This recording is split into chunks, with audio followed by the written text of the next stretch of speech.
Esse é uma figura infeliz, ele é uma liderança política absolutamente infeliz, no sentido de que o Brasil, de fato, precisa ter forças políticas mais à direita, centro-direita. Agora, o que se pensa num país civilizado é você ter uma direita liberal, uma direita ilustrada, uma direita que propõe um modelo de organização da sociedade baseado na liberdade de mercado, liberdade individual. Agora, infelizmente, os líderes da direita do Brasil são líderes não liberais, são líderes que namoram o fascismo, a violência. Esse sujeito é um cara que prega violência. É um cara que prega pena de morte e defende ações de policiais de maneira sem critério. Então, é uma direita tão não sofisticada, tão básica, tão baseada em raiva, em agressão. O Brasil precisa de uma direita, eu sou um dos que acha que é fundamental. Agora, tem que ser uma direita ilustrada, liberal, dentro dos marcos da legalidade, da democracia. Não um sujeito que fica brincando com o regime democrático, com o regime de direito, com o direito das pessoas. Eu acho que, infelizmente, o Brasil, na ausência de uma direita um pouco mais sofisticada, que não está se organizando no país, abre margem para essas lideranças. Eu acho de uma infelicidade. Ainda bem que uma minoria, a absoluta minoria, não faz irrelevante para o processo. Mas é triste você ver que a direita se associa com uma figura dessa e não com uma figura de um sujeito de direita sofisticado e liberal.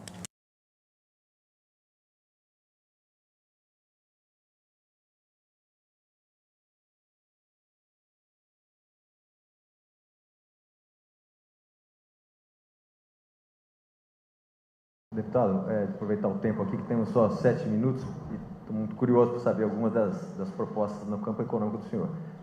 O senhor tem uma questão que fica difícil para a audiência entender. O senhor tem um histórico no Congresso de ser contra várias privatizações, o senhor, se não me engano, votou contra o Plano Real, recentemente o senhor votou contra o Cadastro Único Positivo.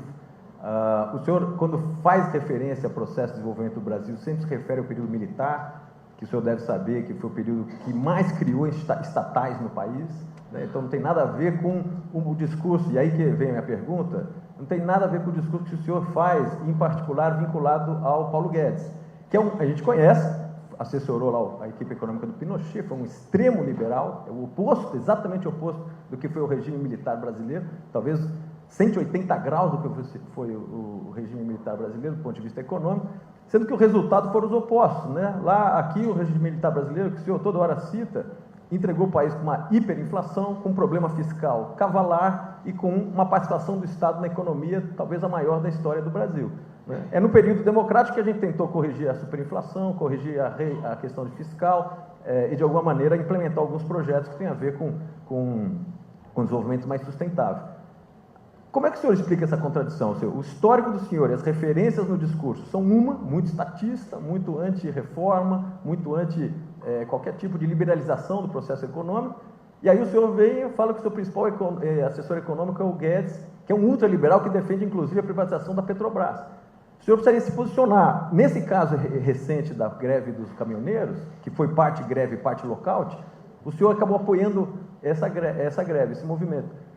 E aí resultou num tabelamento de preços, subsídio ao diesel e, simultaneamente, nós tivemos um problema de concorrência vinculado a esse modelo de tabelamento. O senhor poderia explicar um pouco melhor a visão do senhor? Sem problema nenhum. Primeiro que o ser humano evolui. Você não está falando você não está se referindo, com todo respeito, a um troglodita. Plano Real, votei contra, sim.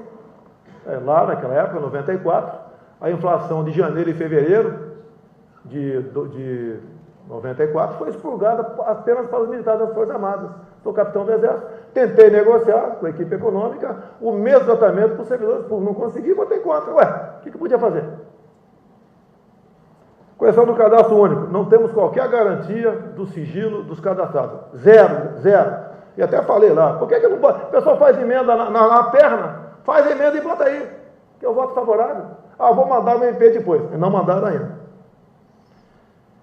Quanto a estatizantes, eu queria saber, em 70, se não fosse estatal, né, quem faria Itaipu Binacional?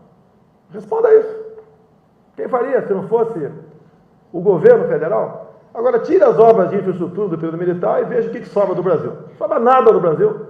Me aponte uma grande obra do Sarney para cá. Não defendo estatizações agora, não. Questão de Pinochet. Bem, se for falar em política, lá tinha 30 mil cubanos quando ele entrou. E foi feita uma política econômica diferente do que está aqui, tanto é que deu certo. E muitos economistas que temos no Brasil hoje participaram, naquela época, né, da política econômica de Pinochet. Caminhoneiro, eu acompanho há 2 anos. O governo não tem órgão de inteligência. Acabei de falar, a inteligência do governo é cubana e venezuelana. Acabei de falar isso aí. Ele não foi pego de calças curtas. Estive em Gramado com os caminhoneiros, estive no Rio de Janeiro 2 vezes, várias vezes em Brasília também.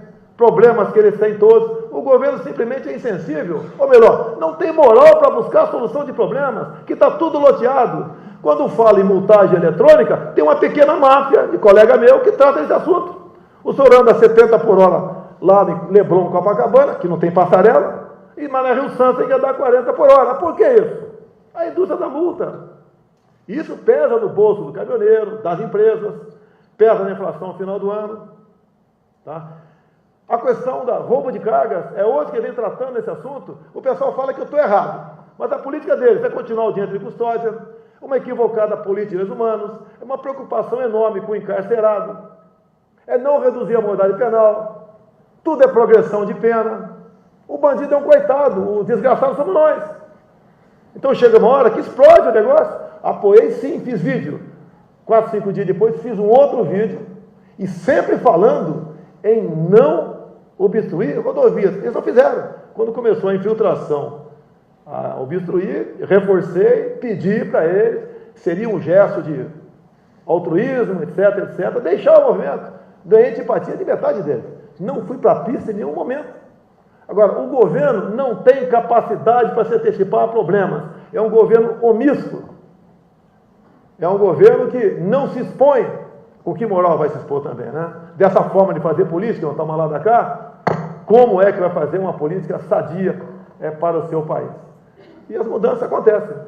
É natural. Muita coisa que se fosse hoje, não teria feito ontem com toda certeza.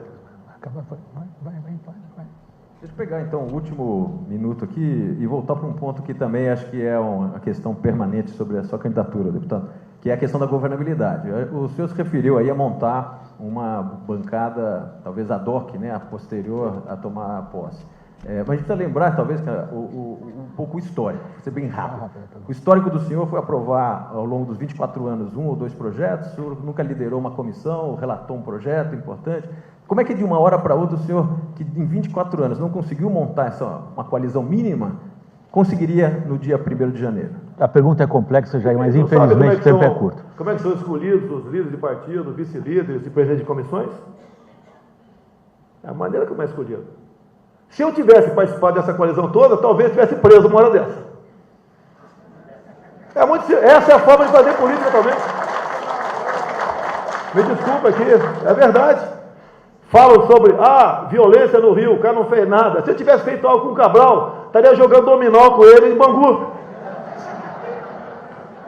Que a maneira de fazer política atualmente é essa. Essa é a verdade que o povo brasileiro não está acostumado a ouvir.